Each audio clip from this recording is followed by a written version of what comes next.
Hi, welcome to Gen Z Finance. I'm an older Gen Z on the cusp of being a young millennial, documenting my financial journey here on YouTube and over on my Instagram at Zennial Finance. Yes, I know I have different names for my channel, my Instagram. It is a mess. Let me know down below which one you like more, Gen Z Finance or Zennial Finance. If you have not yet already, please also like this video and make sure you are subscribed to my channel to follow along with my mess. So today we are going to be reviewing my net worth and investments for the month of April. So I call this my net worth update and investment deep dive, and I'm going to be going over a couple of different numbers and just important financial data for the month of April. What you see on screen here is my homemade net worth spreadsheet and dashboard. I actually have a copy of this available for sale, so if you're interested in any of the spreadsheets you see, check out the link in my description box down below for more information. So we're going to get right into this, and I'm just going to zoom in a little bit. So what we're going to look at is this April 2021 line, and first thing we're going to do is look at the balances of all of my different accounts that make up my net worth.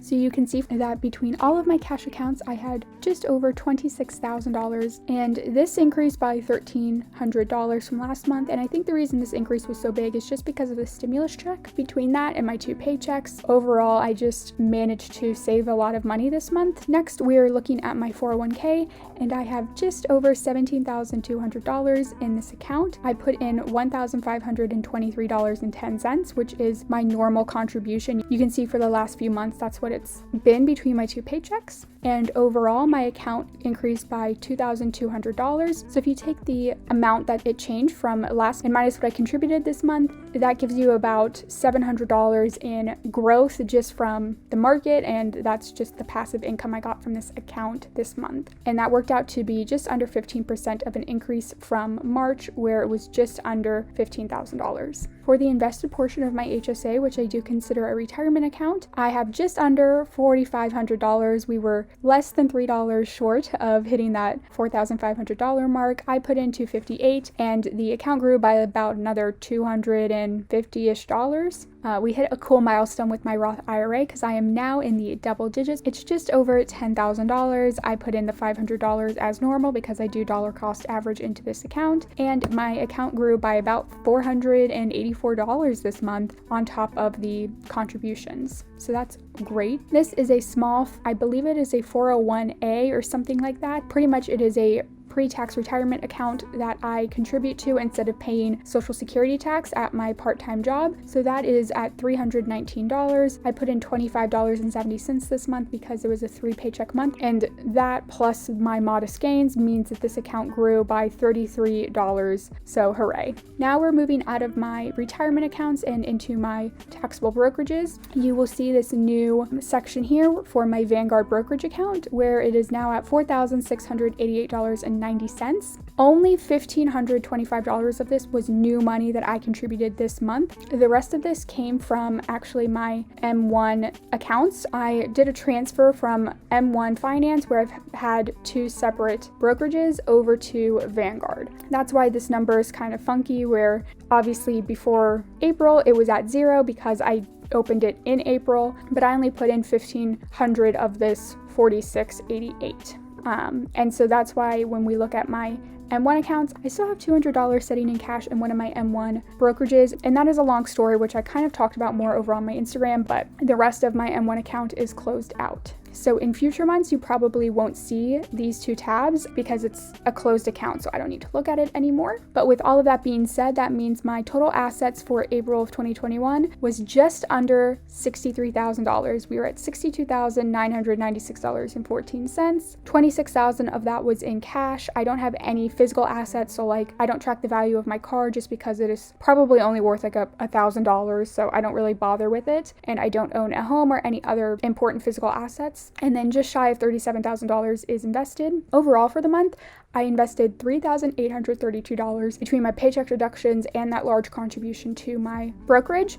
Now, that is not a normal amount. You can see if you just look at these last couple of past months that I averaged just about $2,500 a month. But like I said, I did get my stimulus check this month, so that provided some extra income for me to invest. But if you want to see my entire budget breakdown, you can check out my April budget recap video, and that kind of went over more about how I was able to invest so much money and the steps I did to achieve this. So overall, my assets grew by $6,732, which was almost a 12% increase from March of 2021. But next, we're going to look at my liabilities. It's very simple. I just have credit cards. I paid off all of my student loans. I do pay the statement balance on my cards every single month, but my cards are not always due on the last day of the month. So that means that for any given month, there's always a balance that rolls over into the next month. So this isn't debt that I'm accruing interest on or anything like that. And at the end of April, we were at $1,194.28. I don't really care that this is more than it was last month. I'm not really concerned because I always have the full amount available to pay this credit card off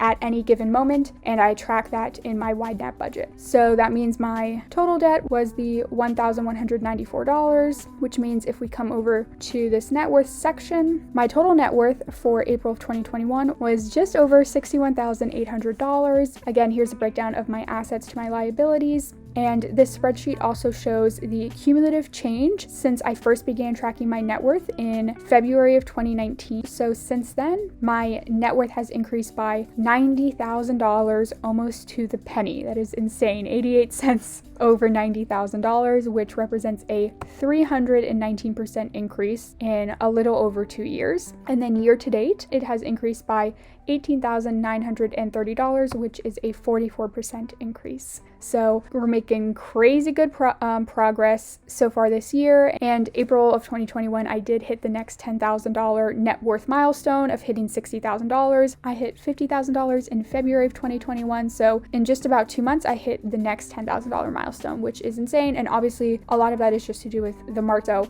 that's going to ebb and flow over time, but right now we're going to celebrate that as a big win. This, if I zoom out a little bit, is just a dashboard that can provide you some more data visualization. And then here is my net worth over time, like we talked about from that beginning spot in February of 2019 at negative $28,200 all the way up to $61,800. And like I mentioned, you can purchase the net worth monthly changes spreadsheet, the dashboard, as well as a miscellaneous and passive income tracker and investing log and investing matrix in the description box down below. The next thing that we're going to look at is my saving, investing, and giving rates for April. So I actually track several savings rates. I've gone into more details on them in previous videos, which I will link up above. But the first one I track is just my pure investing rate based on my gross income. So between all of my income sources, I brought in $6,364. And in total, like we talked about, I invested just over $3,800, which means my investing rate for the month of April was 60%. And that is highlighted in green because that is well above my target goal of investing 50% of my gross income. And by gross income, I do mean like before taxes and deductions and everything. This second rate here looks at my net income. So the net income that I actually brought into my budget was $3,894.53. And my total spending for the month, excluding anything I sent to investments through my brokerage or anything like that, was $812.33. So that means I either did not spend or I invested $3,082.20, which means my not spent savings rate, that's what I call it, was just shy of 80%. Again, that is highlighted in green because that is way above my target. And then the third rate here is just a combination of the previous two. So we are looking at my gross income of $6,300 again, and then this total investing and not spent number accounts for the $3,000 that I did not spend from my net income, plus the $1,800 that I invested directly from my paychecks through my 401k and HSA, which means in total from my entire gross income, I either invested or did not spend $4,800, giving me a savings rate of 76.8%. The final percentage I like to look at is my giving percent. In April of 2021, I gave $104.20 to a charity, and I also sent my friend $15 to celebrate her birthday. So in total, I gave just under $120. So taking my net income, again, my net income was this $3,082 up there. I gave to charity 2.68% of my net income, and then if you include the $15 that I did in gifts, I gave in total just over 3% of my net income. I think I'm currently trying to target a total giving percentage of about 4.5% for the year. So I was a little under that goal in April, but over the year, I think that will increase. Next, we're going to track in on my yearly spending limit. One of my goals for 2021 is to spend $15,000 this year, not including anything I send to investments. So in April, like we talked about, I spent just under $813. If you take my $15,000 limit and divide that by 12, that gets me a monthly limit of about $1,250, which means that I came $437 under this limit in April. So far for the year, I've come in total $1,200 under this goal, which means I still have about $11,260 left to spend for the next 8 months. The last thing we will be looking at is my safe withdrawal rate tracker. This is a simple spreadsheet that just inputs my invested assets. So like we talked about, I have just shy of $37,000 currently invested. And then this lets me know how much I could withdraw of my invested assets at a 4%, 3.5, and 3% withdrawal rate. We've reached a milestone here where I can now withdraw over $1,000 a year if I withdrew my $37,000 at a 3% rate, which you can see in March I was just shy of that goal, so that's a new milestone. And I am close to hitting $1,500 a year if I withdraw at a 4% rate. Again, that's for the year. You can see the monthly take-home pay would be still quite a bit short of that. Over here you can just see some of my projections. My goal is to hit $50,000 invested by December of 2021, and I'm only $13,000 shy of this. So even if I just have like modest growth where I'm only increasing my invested assets by $2,000 every single month, I should be able to hit this goal, which is really exciting. Okay, so I think that is going to wrap up this video. I do hope to release a portfolio update this month as well as a Q&A. So again, if you are not already, make sure you're subscribed to my channel down below. Leave me a comment. Let me know how your April investment and net worth did. So hopefully you are well on your way to your next financial goal. Thank you all so much for watching. And as always, I hope y'all are staying safe and healthy and that you have a good day.